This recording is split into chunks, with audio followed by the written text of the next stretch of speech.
Mes yeux contemplent ta gloire, ta vie ranime ma foi, ta paix et ta joie inondent mon cœur, toi seul fais tout mon bonheur. Je veux proclamer que tu es celui qui chaque jour nous bénit. Alors aujourd'hui, le thème de la prédication, en fait, c'est un sujet qu'on utilise parfois de temps en temps. D'ailleurs, l'école du sabbat était également à ce sujet, Élie. Et je ne sais pas si on utilise souvent en français le terme « le peuple d'Élie ». En néerlandais et en anglais, ça se fait. Mais je me pose souvent la question, est-ce qu'on sait encore qu'est-ce que ça signifie, peuple d'Élie ? Qu'est-ce que cela veut dire? Parce qu'à force d'utiliser quelque chose, on peut, après un certain temps, oublier qu'est-ce que ça signifie exactement. Et également oublier d'où vient cette notion. Pourquoi est-ce qu'on s'appelle peuple d'Élie? Alors, j'aimerais un peu approfondir et prendre un certain nombre de textes pour comprendre d'où vient cette idée et qu'est-ce que cela signifie exactement. Alors, un premier texte, on trouve dans Matthieu. Donc, dans Matthieu 3, au verset 4. Pour l'une ou l'autre raison, nous sommes, il y a quand même un certain nombre de choses très spécifiques. Il est écrit de quels vêtements Jean était vêtu. Alors, pourquoi est-ce que ce détail, à premier abord, est souligné? Il y a une importance, parce que le peuple d'Israël, au moment où ils voyaient Jean, ils avaient immédiatement fait le lien avec Élie, justement par les vêtements. Je vais en revenir à ce sujet. Et pourquoi est-ce qu'ils avaient fait ce lien? Nous allons prendre un autre texte dans 2 Rois, au chapitre 1, verset 8. Et là, nous lisons, « Ils lui répondirent, c'était un homme vêtu de poils et ayant une ceinture de cuir autour des reins. » Et Akazia dit, « C'est Élie, le Tisbite. » Cette façon de s'habiller, ce n'était pas la coutume, c'était quelque chose de très, c'est quelque chose que les gens étaient frappés, ça leur frappait qu'il était vêtu de telle façon. C'était quelque chose de bizarre, quelque chose d'étrange, quelque chose d'étonnant, peu importe, mais ce n'était pas la coutume. Et immédiatement, ils ont fait ce lien. Alors, je vais peut-être un peu approfondir le contexte du dernier texte que nous avons lu. Il s'agit du roi Akazie. C'est le fils de Achab, ce qui est important pour un peu comprendre la chronologie. Donc, ce qui s'est passé au mont Carmel, c'est donc au moment où Achab était encore roi. Ici, nous sommes déjà quand même beaucoup plus loin dans le temps. Le roi Achab est décédé et c'est son fils qui est donc roi. Et il a fait une chute quand même assez importante parce qu'il est cloué au lit. Et il se pose la question, oui, mais est-ce que je vais rétablir?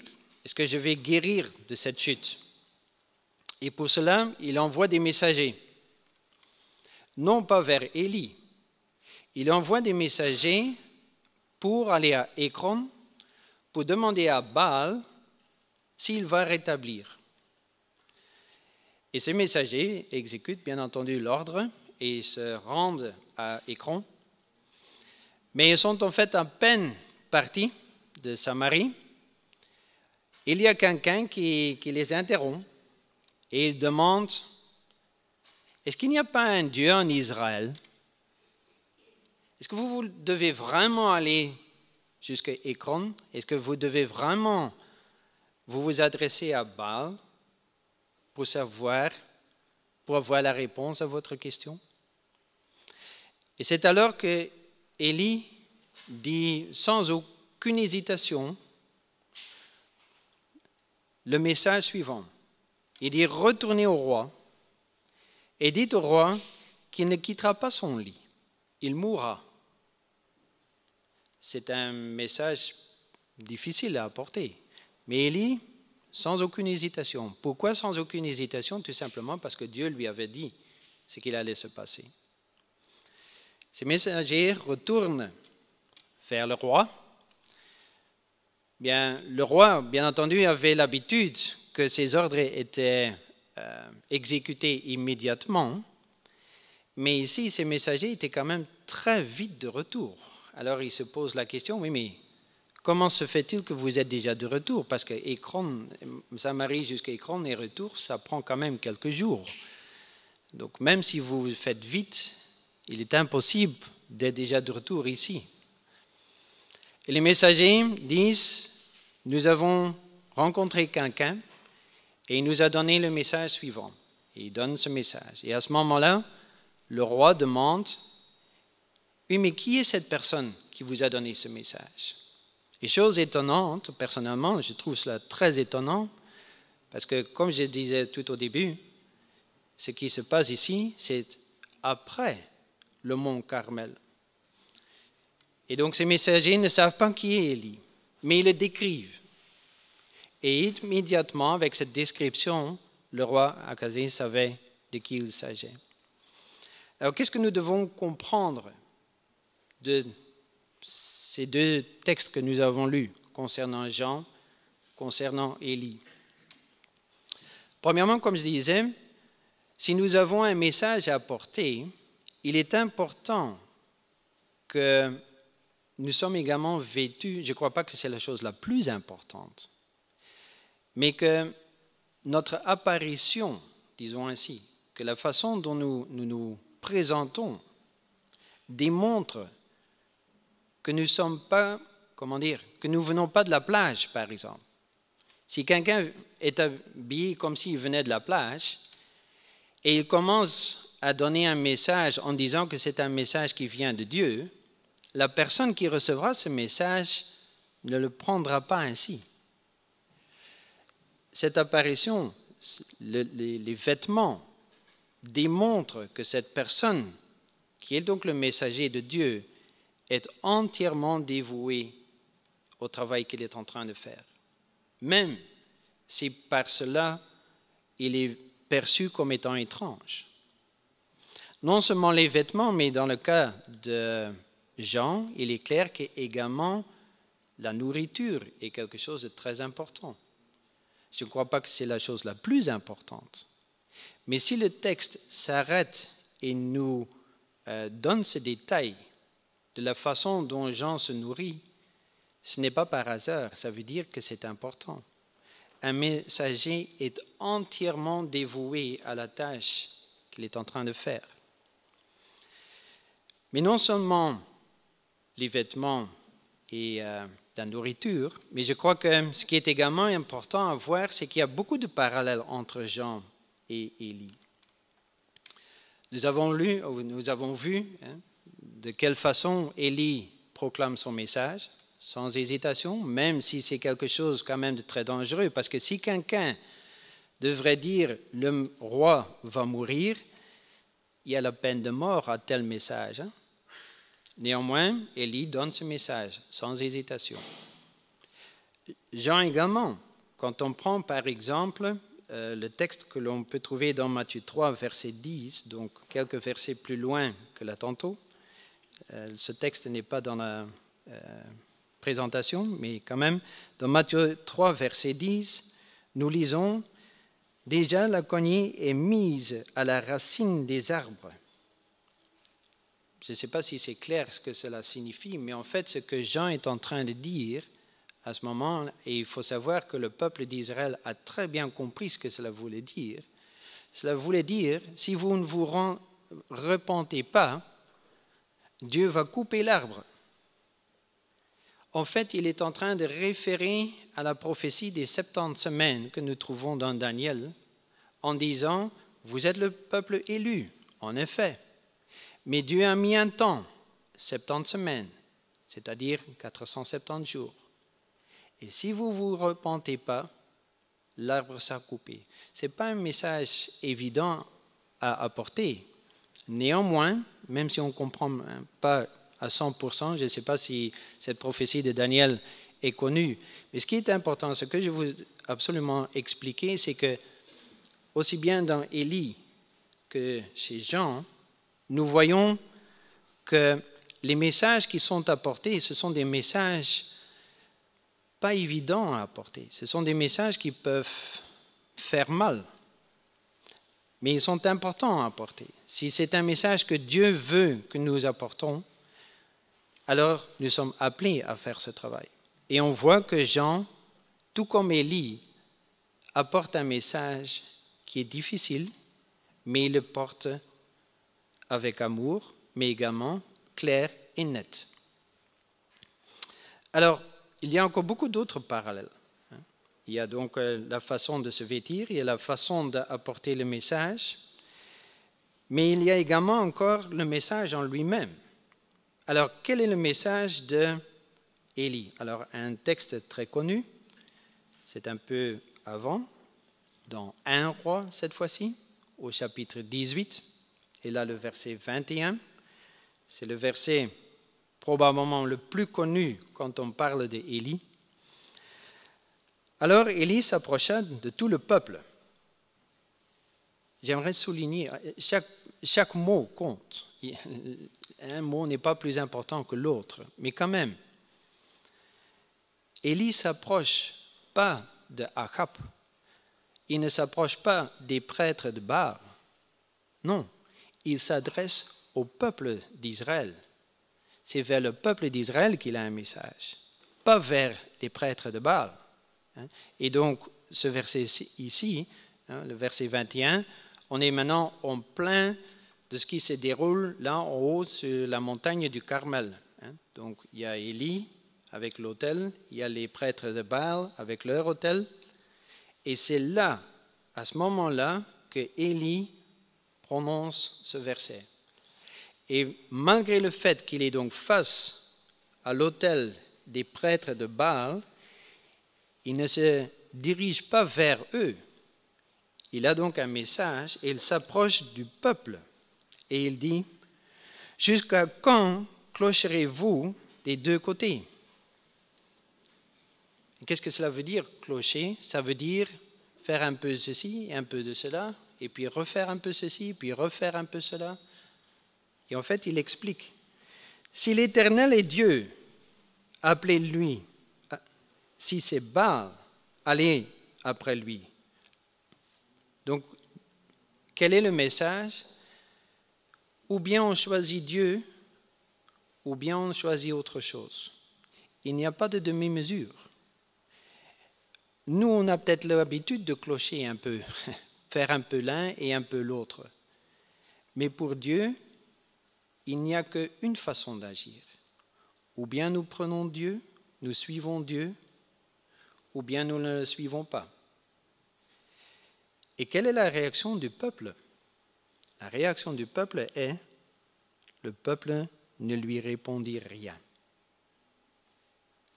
Alors nous allons continuer parce qu'en fait, quel est le miracle du mont Carmel? Je crois que quand on pose cette question, beaucoup de personnes vont dire « Ah, Dieu a fait descendre du feu du ciel ». Et ce feu était tellement foudroyant que non seulement le sacrifice, mais l'autel tout entier, tout était consumé. C'est vrai que c'est déjà quelque chose de très particulier. Mais est-ce que c'est vraiment un miracle pour Dieu de faire de sorte que du feu descende du ciel? À mon avis, pour Dieu, c'est une chose très facile à faire. Je ne crois pas que c'est vraiment un miracle. Prenons quelques versets un peu plus loin. Donc dans 1 Roi, chapitre 18, mais cette fois-ci le verset 37. Là, nous lisons un cri du cœur d'Élie, une prière d'Élie. Et quelle est sa prière? Réponds-moi, Éternel, réponds-moi, afin que ce peuple reconnaisse que c'est toi, Éternel, qui es Dieu, et que c'est toi qui ramènes leur cœur.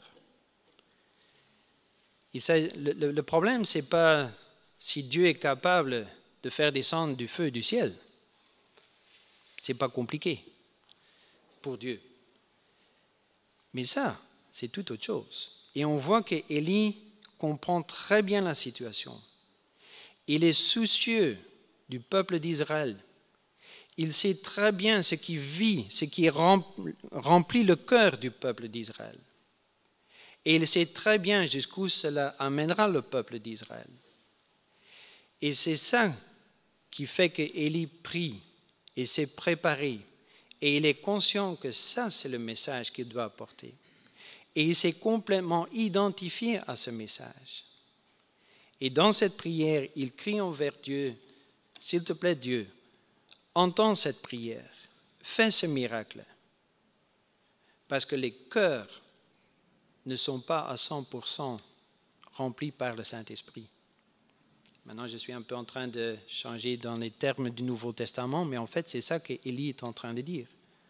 Les cœurs ne sont pas dirigés sur Dieu et il demande « Ramène nos cœurs vers toi ». Ça, c'est en fait le message qu'Élie a apporté sur le mont Carmel. Donc, on peut trouver un message de repentir, mais surtout un message d'une dévotion totale, d'être totalement dévoué à Dieu. Alors, revenons maintenant un peu sur Jean. Quel est le message de Jean? Qu'est-ce que Jean est en train de dire? Alors, nous l'avons lu là tantôt, c'est le texte biblique que nous avons lu. Nous allons un peu reprendre. Donc, dans Luc 1, les versets 15, ça commence à 15. « Car il sera grand devant le Seigneur. Il ne boira ni vin, ni liqueur. » Donc, on voit à nouveau que la nourriture a quand même joué un rôle. Il sera rempli de l'Esprit Saint dès le sein de sa mère. Il ramènera plusieurs des fils d'Israël au Seigneur, leur Dieu. Il marchera devant Dieu avec l'esprit et la puissance d'Élie. Donc nous avons déjà un exemple ici très clair, qu'en effet, si on relie les deux, c'est-à-dire Jean-Baptiste et Élie, si on relie les deux, ce n'est pas une théorie théologique, c'est appuyé sur un texte biblique. Ce texte nous démontre qu'en effet, si nous voulons comprendre Jean, nous devons comprendre Élie. Si nous voulons comprendre Élie, nous devons comprendre Jean. Les deux sont reliés. Alors, il travaille donc, ou il agit avec l'esprit et la puissance d'Élie. Il y a un mot intéressant, pour. Ça nous donne un peu d'explication. Pourquoi est-ce que Jean a besoin d'avoir cette puissance d'Élie? Pour ramener les cœurs à nouveau. Il s'agit toujours de la même chose, le cœur. Pour ramener les cœurs des pères vers les enfants et les rebelles à la sagesse des justes, afin de préparer au Seigneur un peuple bien disposé. Alors j'aimerais maintenant m'attarder un peu sur cette toute dernière partie. Je crois que si on pose la question à un chrétien, qu'est-ce qui est le plus important? Si on poserait cette question, par exemple, à l'école du sabbat des enfants, je crois que la majeure partie vont répondre « Jésus ». Et c'est une réponse exacte. Mais qu'est-ce que ça signifie? Et surtout, est-ce que c'est vraiment ce qui est au plus profond de notre cœur? Parce que quand on va vraiment creuser, quand on s'y attarde vraiment, quand on se pose la question, qu'est-ce qui me pousse d'agir de la façon dont j'agis? Qu'est-ce qui me pousse de parler de la façon dont je parle? Est-ce que je suis vraiment soucieux de Jésus ou est-ce que je mets quelque chose d'autre sur le premier plan? Il y a beaucoup de choses très importantes. La famille, la santé, les enfants, le travail. Nous avons beaucoup de responsabilités et c'est vrai en tant que membre de famille, mère ou père, peu importe, nous avons beaucoup de responsabilités vis-à-vis des enfants, des parents, de notre conjoint, peu importe. Mais qu'est-ce qui vient au premier plan? Les enfants répondent Jésus. Nous répondons Jésus. Mais si on s'y attarde, est-ce que c'est vraiment Jésus? C'est ça, en fait, la question que Élie nous pose, que Jean nous pose. Et la réponse, en fait, si nous sommes honnêtes, c'est non. Non. En effet, nos enfants, notre conjoint, notre travail, nos loisirs, la famille, la santé, c'est ça qui nous préoccupe le plus.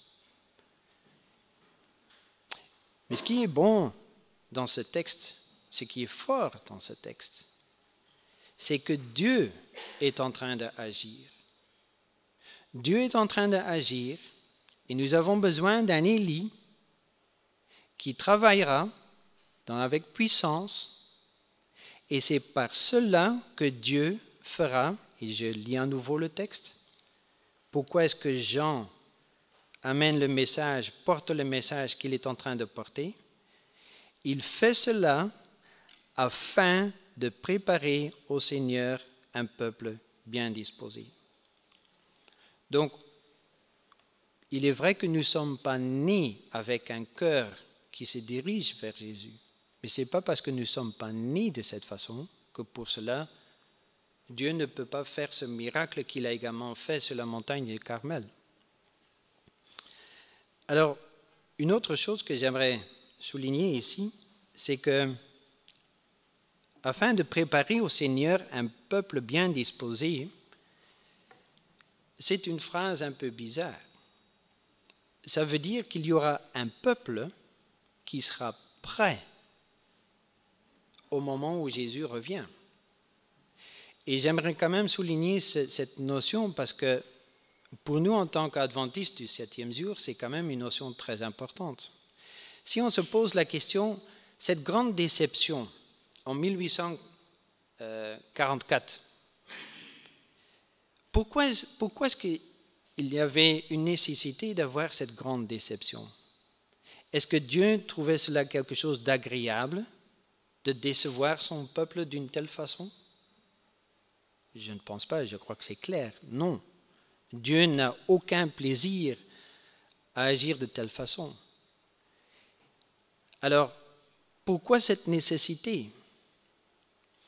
Tout simplement parce que si on prend les 7 lettres que nous trouvons dans l'Apocalypse, nous savons que la période juste avant 1844, Sardes, est au fait caractérisée par une église qui est endormie. Alors, le problème avec une église qui est endormie, que c'est difficile d'apporter un message. Si on dort, on ne va pas apporter un message, on est en train de dormir. Donc là, on trouve déjà la raison pour laquelle Dieu a secoué son peuple. Donc cette grande déception, c'était nécessaire afin de faire de sorte qu'il soit à nouveau réveillé. Et quel message est-ce qu'on a dû apporter en 1944? Le sabbat? Non. En 1844, la majeure partie de ceux qui allaient devenir adventistes du 7e jour n'observaient pas le sabbat. Ellen White n'observait pas le sabbat en 1844. Elle était même fortement opposée à la notion que le sabbat avait une particularité. Elle était au début fortement opposée à cette notion. Donc, le message de 1844, ce n'est pas le sabbat. On peut maintenant parcourir toutes sortes de choses importantes, mais ce que je veux absolument souligner, c'est que qu'est-ce que l'adventisme du 7e jour a apporté de nouveau? C'est au fait tout ce qui a trait au sanctuaire. Et qu'est-ce que le sanctuaire nous apprend? Il nous apprend beaucoup de choses, mais il nous apprend que Dieu mettra un terme à tout ce qui est péché. Et qu'en effet, il y aura un peuple qui vivra sans médiateur. Et on retrouve cette même notion ici dans Luc. afin de préparer au Seigneur un peuple bien disposé. Et il n'y a rien de plus adventiste que ça. C'est en fait la raison d'être de notre Église. Même si nous avons un tout petit peu perdu cette notion et que nous mettons le sabbat en avant, et je crois que le sabbat est très important, hein. J'espère que vous ne me comprenez pas d'une mauvaise façon, le sabbat est terriblement important, c'est une notion très très importante.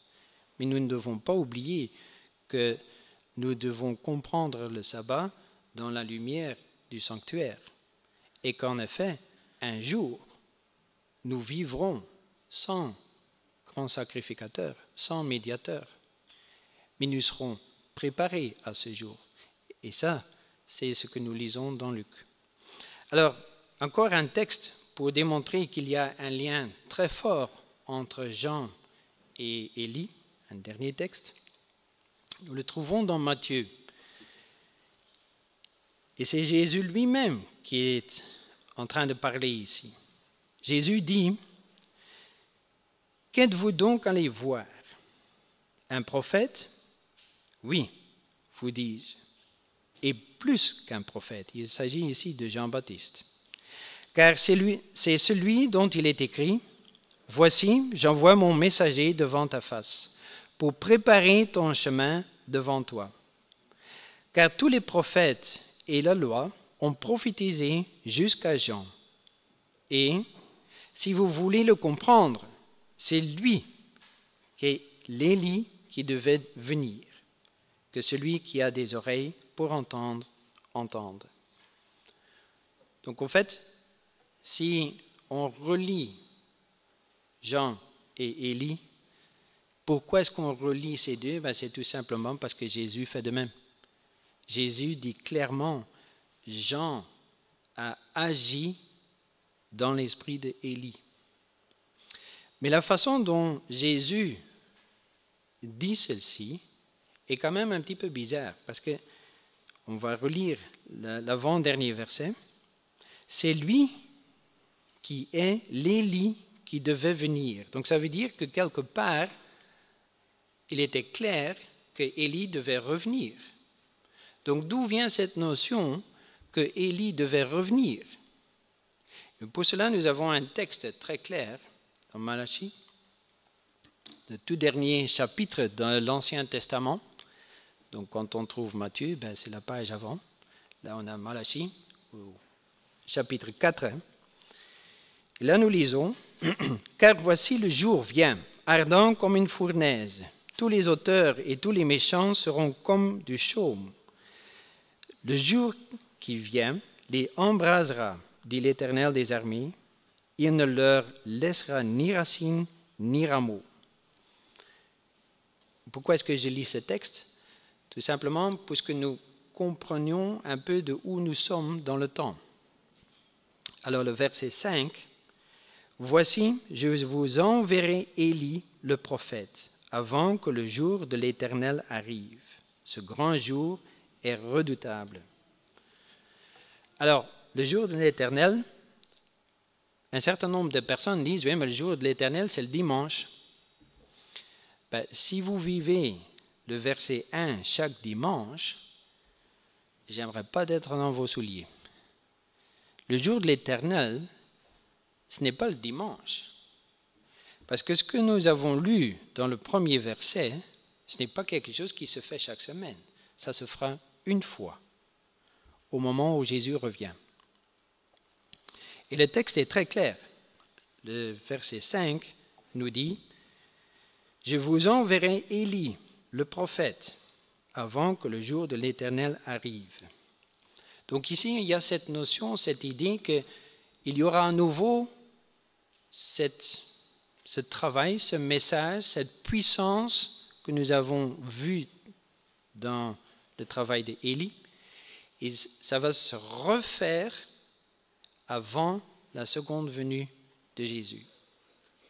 Alors Jésus était clair au Matthieu au chapitre 11 que, en effet, Jean a travaillé, a agi dans cette puissance.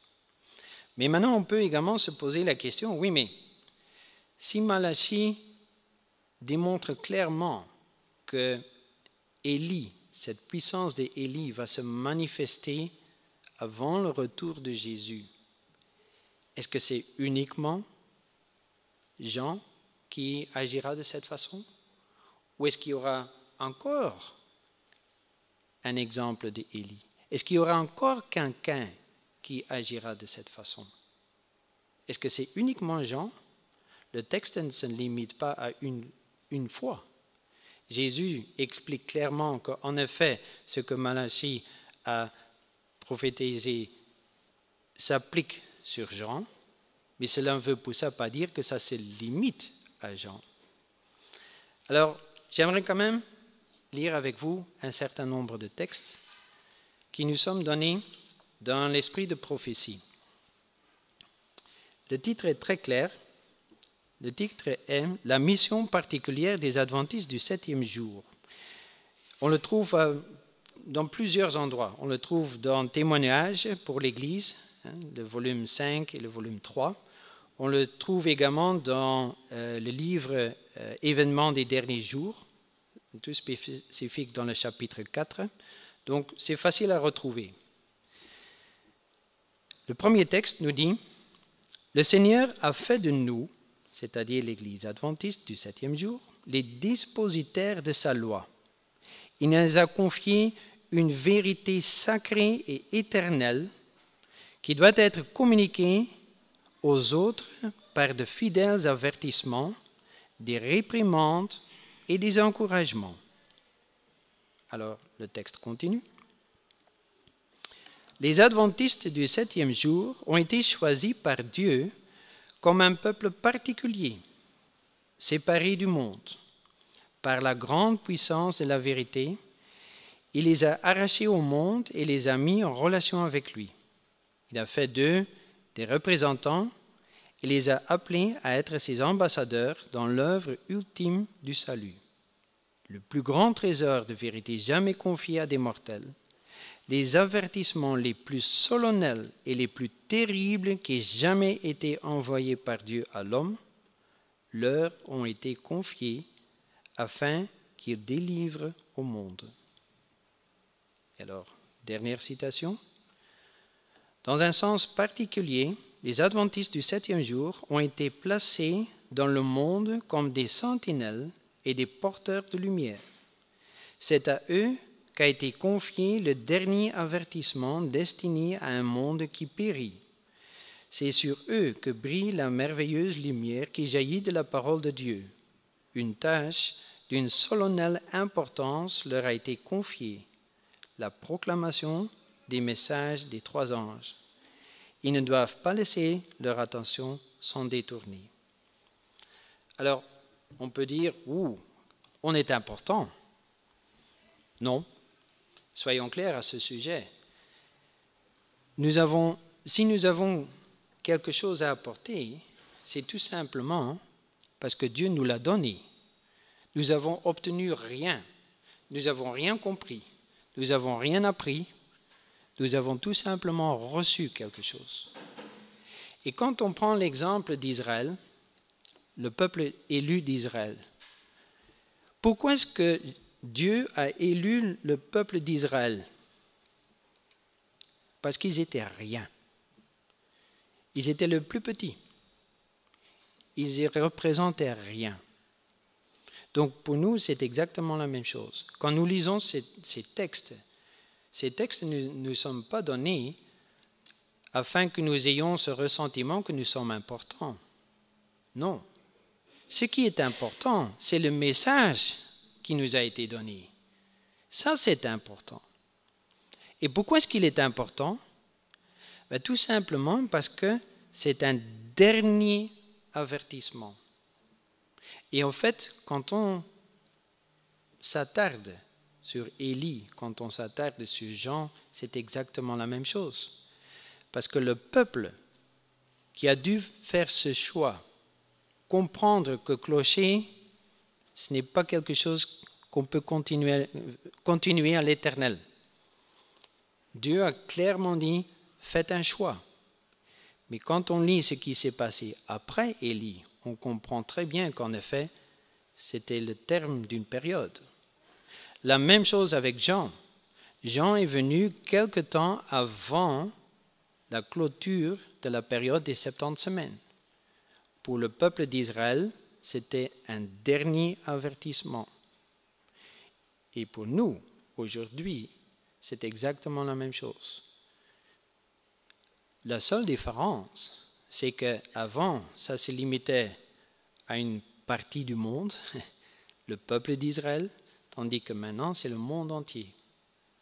Et c'est ça qui est important. Non pas nous, mais ce message, c'est ce dernier avertissement, parce que Dieu aime chaque créature, chaque être vivant, chaque enfant, tout le monde, et veut absolument que tout le monde comprenne qu'il est important de se dévouer entièrement à lui, de lui faire confiance, de le croire, de le suivre. Alors, je crois qu'il est clair que cette prophétie de Malachie s'applique en effet sur Jean, mais s'applique également sur nous. Mais cela nous met dans une situation très bizarre, parce qu'on comprend par les textes, les citations qu'on vient de lire, qu'on a une responsabilité énorme, et d'un autre côté, on comprend également qu'en fait, ce message, nous l'avons besoin également. Nous sommes messagers d'un message que nous avons en fait besoin nous-mêmes. Donc cela nous met dans une situation très particulière. Mais en fait, c'est exactement la même chose pour Jean et pour Élie. Élie avait également besoin d'être préparé. Jean avait également besoin d'être préparé. Donc, le fait que nous avons besoin d'être préparés n'est pas nouveau, n'est pas bizarre, n'est pas étrange, n'est pas un problème. Nous devons être conscients que nous avons besoin de cela. Et pour cela, j'aimerais prendre une autre citation que nous lisons à nouveau dans l'Esprit de prophétie. C'est une citation qui a été publiée dans le Review and Herald le 1er avril 1890. Nous pouvons également le retrouver dans le livre Évangélisation, au chapitre 48. Et là, nous lisons « Plusieurs m'ont interrogé par écrit ».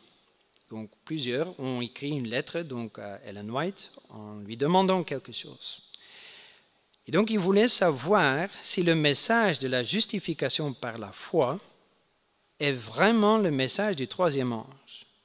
Et la réponse de Ellen White était « J'ai répondu, en vérité, c'est le message du troisième ange. » Alors, je ne sais pas en quelle mesure vous me connaissez, mais donc je suis également enseignant. Et ici, je trouve un très bel exemple, en fait, pour une question, si un jour on devrait passer un examen. Expliquer un peu la relation entre la justification par la foi et le message du troisième ange. Ce n'est pas évident. Je vous laisse un tout petit peu de temps, malheureusement pas longtemps parce que l'heure continue. Mais je crois que c'est un sérieux défi pour comprendre quel est le lien, quelle est la relation entre la justification par la foi d'un côté et le message du troisième ange d'un autre côté. Alors, je crois que le message du troisième ange, en fait, je crois que la plupart, on le connaît. Mais on va quand même prendre le temps d'un peu le lire. On le retrouve dans Apocalypse 14. Et là, nous lisons, je n'ai pas le texte devant moi, je vais prendre dans Apocalypse 14.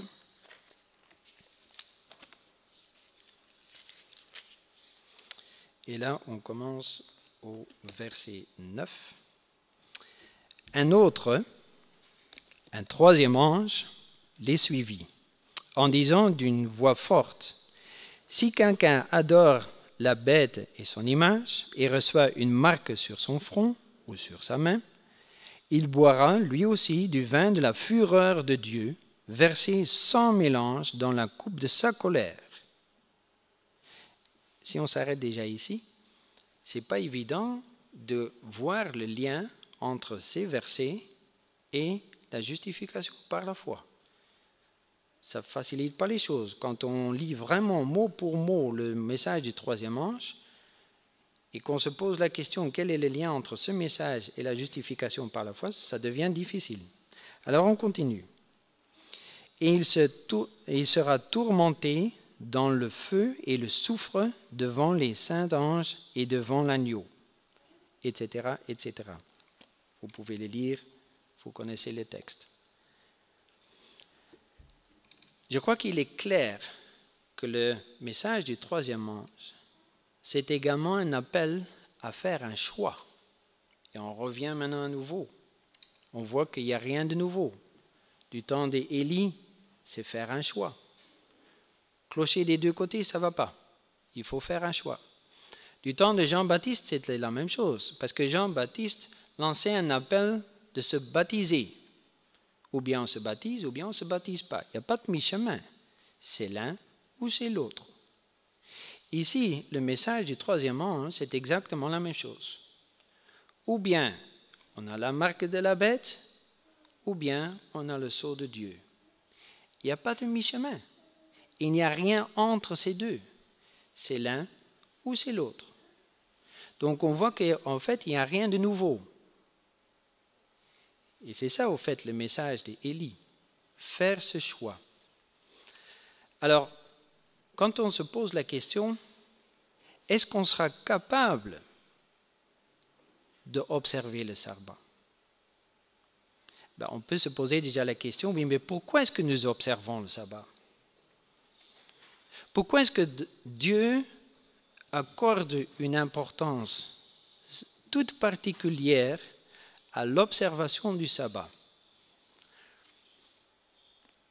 Je vais poser ma question autrement. Est-ce que Dieu a créé le premier jour? Est-ce que Dieu a créé le deuxième jour, le troisième, le quatrième? Oui, il les a créés tous. Alors, qu'est-ce qui fait que le sabbat est si particulier?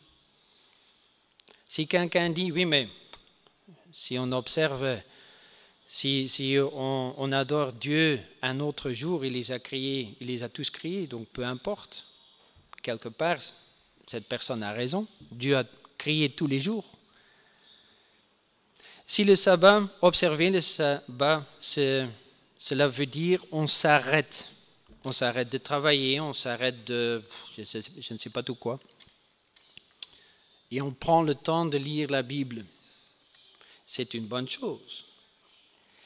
Mais si on observe le sabbat uniquement en donc s'arrêtant de travailler, en prenant le temps de lire la Bible, que ça c'est observer le sabbat, on se rapproche très très près de la justification par les œuvres. Parce qu'en fait, on espère de faire quelque chose de bien en s'arrêtant de travailler. On espère de faire quelque chose de bien en lisant la Bible. Or, si on comprend bien la justification par la foi, on comprend très bien que même si on s'arrête de travailler et même si on lit la Bible tous les jours, ce qui est une très bonne chose, ne me méprenez pas, mais ce n'est pas ça qui fait la justification par la foi et ce n'est pas ça qui fera que nous allons tenir ferme au moment où nous allons vraiment devoir faire ce choix entre la marque de la bête et le sceau de Dieu. Je ne sais pas si c'est clair ce que j'essaie d'expliquer, mais Dieu est miséricordieux. Et il sait très bien que nous avons difficile à faire des choix. C'est quelque chose dont nous avons peur. Parce que nous avons peur de faire le mauvais choix. Et je crois que ce qui est important à comprendre, c'est que Dieu n'a pas vraiment un problème avec faire un mauvais choix. Le grand problème, c'est que nous sommes nous-mêmes aveugles pour quelle est la raison qui nous pousse à faire un choix. Et comme je disais, à mon avis, et je vais peut-être maintenant aborder un thème un petit peu délicat, mais j'espère que vous n'allez pas me mal comprendre, je suis persuadé que Dieu est miséricordieux. Et il sait très bien qu'un jour, nous allons devoir faire un choix décisif. Et il est déjà en train de nous préparer. Aujourd'hui, dans l'année qui vient de s'écouler, dans les mois qui viennent de s'écouler, nous avons tous dû également faire un choix.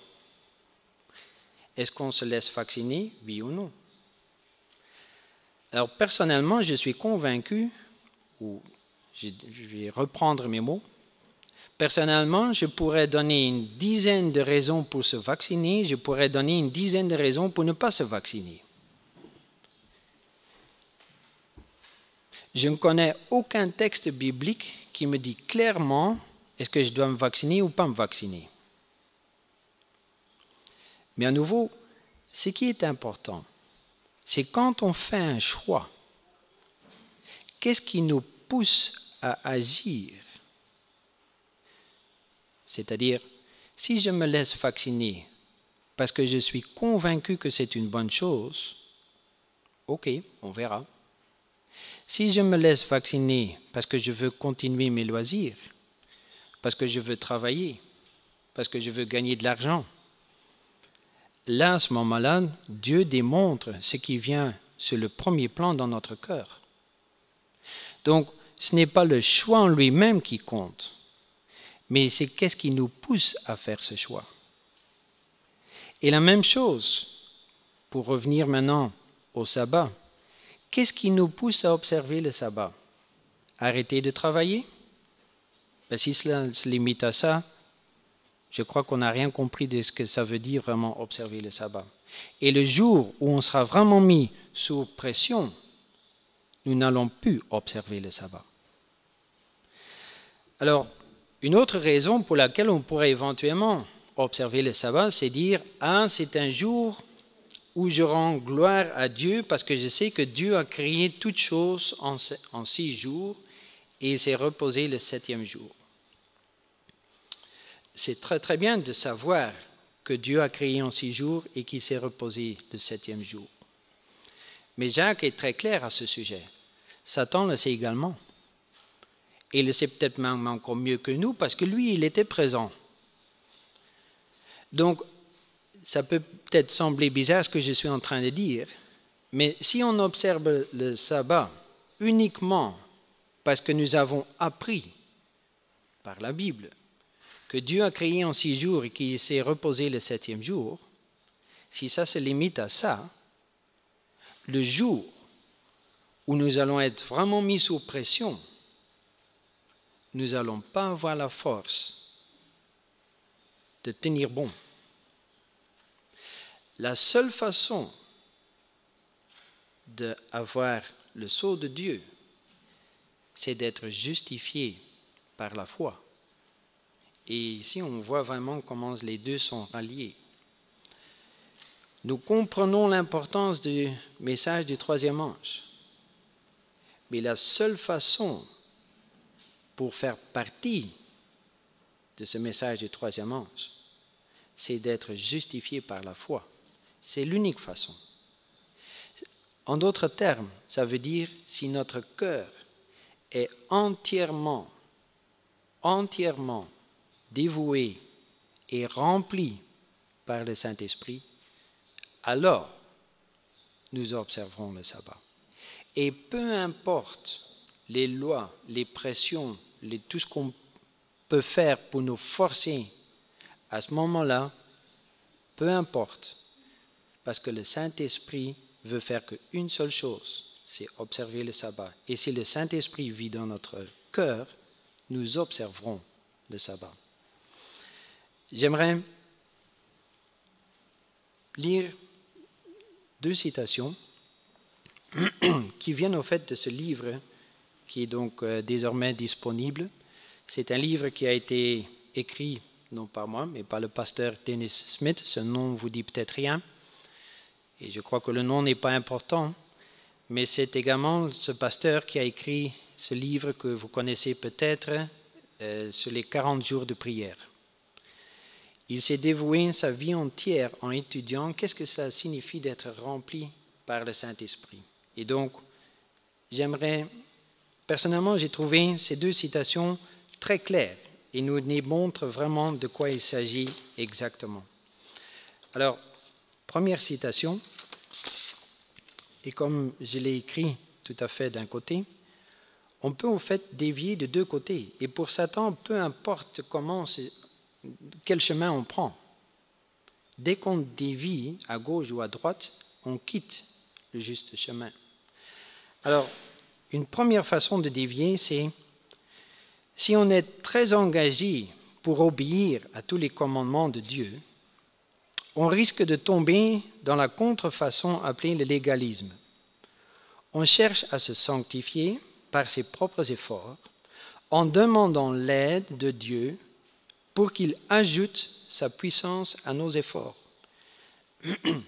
Et je crois que la plupart savent que le légalisme, ce n'est pas correct. Mais combien d'entre nous prions afin que Dieu puisse ajouter sa force? Non, ajouter sa force, ça veut dire que nous sommes encore toujours en train de marcher par nos propres moyens.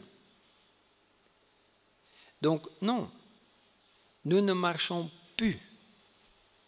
Ce n'est pas sa force qui doit s'ajouter à nous. Je continue cette citation. Ce genre d'expérience religieuse est triste et tire derrière elle un lourd fardeau parce qu'elle ne connaît pas la joie de la délivrance offerte par Christ. Alors, l'autre déviation. Ou alors, on admet qu'on ne peut pas obéir aux exigences divines parce que l'on se rend compte qu'un tel degré d'obéissance n'est pas à notre portée.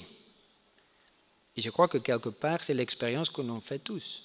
On voit que nous ne sommes pas capables d'observer les commandements. Est-ce que c'est une mauvaise chose? Non, c'est une bonne chose. C'est important. Parce qu'en fait, ici, on est dans l'ancienne alliance. Quand on lit les 10 commandements, peu importe qui, chrétien ou pas chrétien, je crois qu'on doit vraiment déjà tomber à une exception énorme pour trouver quelqu'un qu'une fois qu'il a lu les 10 commandements, qui dit « ah, ça sont des mauvaises règles ». Ne pas mentir, ne pas tuer, ne pas voler, ce sont des règles que tout le monde ressent comme des règles de bon sens. Donc, quand on lit quelque chose, quand on explique quelque chose, quand on accepte quelque chose, est-ce que cela veut dire que nous allons agir de telle façon? Eh bien, ça, c'est la leçon de l'ancienne alliance. Le peuple d'Israël a répondu « Ah oui, on va tout faire ce que tu nous demandes. » Pourquoi? Ben, c'est du bon sens. Même pas 2 semaines après, ils étaient en train d'adorer le veau d'or. Est-ce que Dieu était déçu? Est-ce que Dieu était surpris? Déçu peut-être. Surpris? Non. Dieu savait qu'ils allaient chuter. La seule chose qu'il devait se passer, c'est que nous devons comprendre que nous allons chuter. L'ancienne alliance est nécessaire. Pourquoi est-ce que cette alliance est nécessaire? Ben, quand est-ce qu'on va au médecin? On va au médecin au moment où on comprend qu'on est malade. Aussi longtemps qu'on est absolument convaincu qu'on est en bonne santé, est-ce qu'on va au médecin? Non. Donc, quand est-ce qu'on va aller au Rédempteur? Quand est-ce qu'on ressent d'avoir le besoin d'un sauveur? Ben, quand on sait qu'on est prisonnier. Si on ne ressent pas qu'on est prisonnier, est-ce qu'on a besoin d'un Rédempteur? Ben non, tout va bien. Le jour où on comprend qu'on est prisonnier, à ce moment-là, on a besoin d'un libérateur. Donc l'ancienne alliance est nécessaire, mais l'ancienne alliance et la nouvelle alliance vont de pair. Pourquoi est-ce que j'explique cela? Ben, tout simplement parce qu'on comprend qu'en effet, si l'on ressentit, que l'on ressent qu'en effet, nous ne sommes pas capables d'arriver à un tel degré d'obéissance, ben c'est normal, en effet. Alors je continue la citation.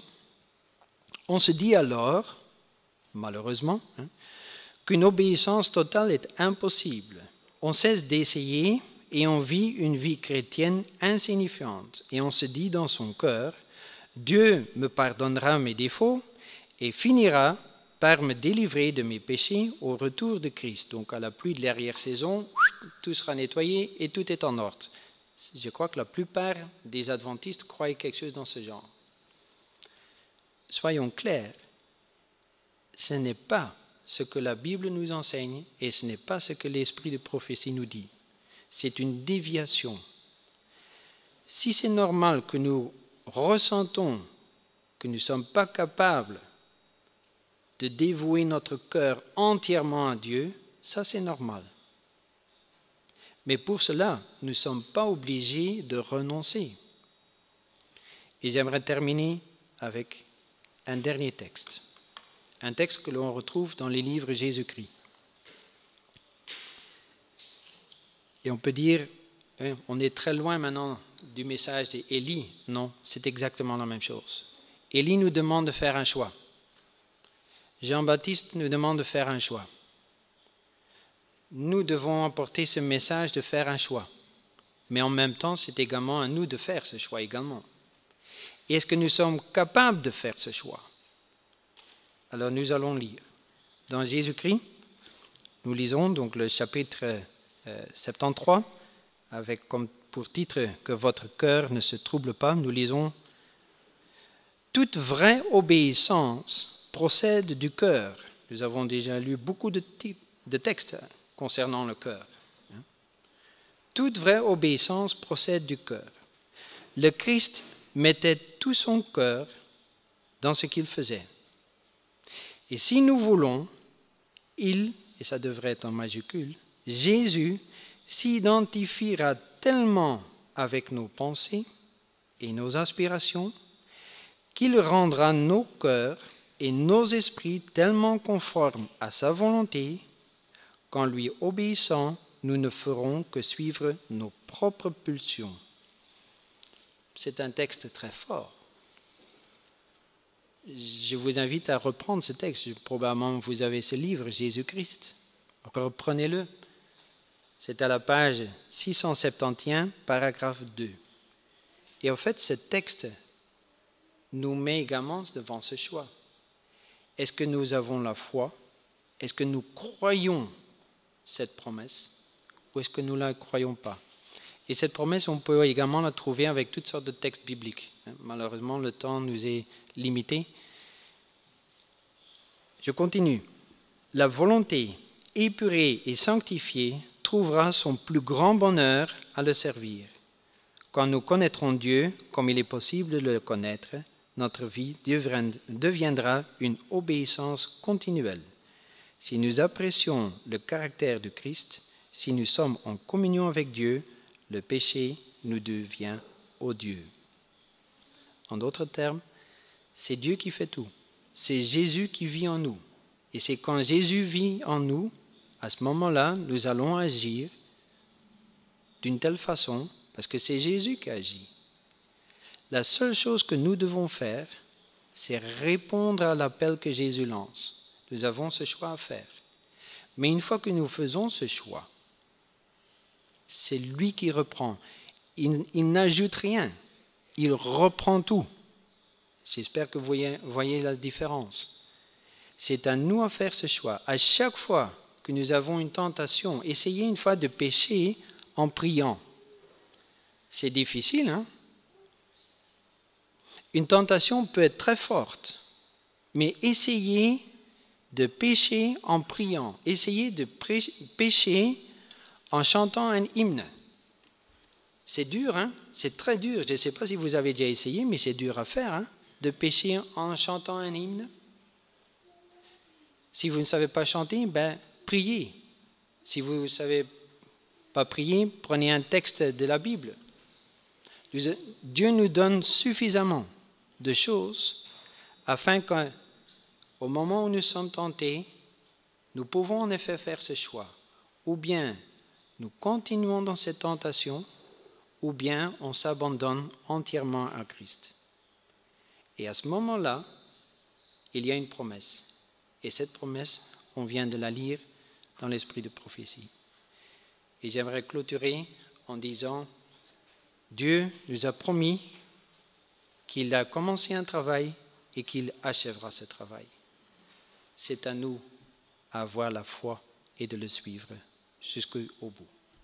Amen.